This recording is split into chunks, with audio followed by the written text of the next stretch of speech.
what I see is, like, for example, if you try to get ChatGPT or Claude or Gemini to write you something, it's really shitty.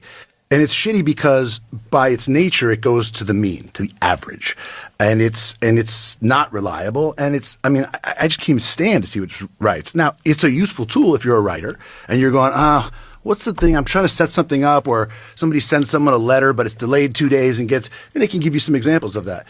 I actually don't think it's very likely that it's going to be able to write anything meaningful, and in particular, that it's going to be making movies like from whole cloth, like Tilly Norwood. Like, that's bullshit. I don't think that's going to happen.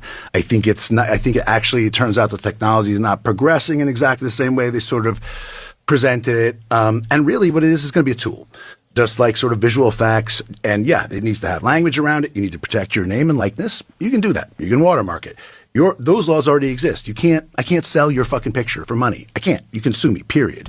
It kind of feels to me like the thing we were talking about earlier, where there's a lot more fear because we have this existential dread. It's going to wipe everything out. Right. But that actually runs counter, in my view, to what history seems to show, which is adoption is slow, it's incremental.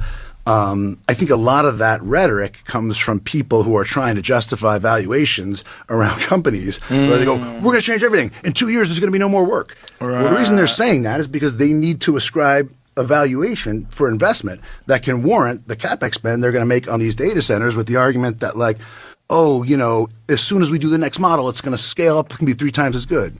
Except that actually ChatGPT 5 about 25% better than ChatGPT 4 and costs about 4 times as much in the way of electricity and data. So when they say that's like plateauing, the early AI, the line went up very steeply, and it's now sort of leveling off. I think it's because, and yes, it'll get better, but it's going to be really expensive to get better.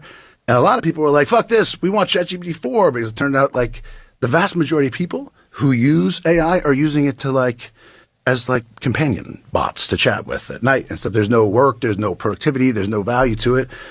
I would argue there's also not a lot of social value to getting people to focus on an AI friend who's, telling you that you're great and listening to everything you say and being sycophantic.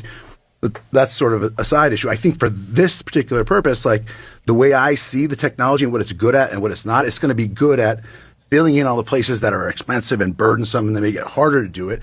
And it's always going to rely fundamentally on the human artistic aspects of it.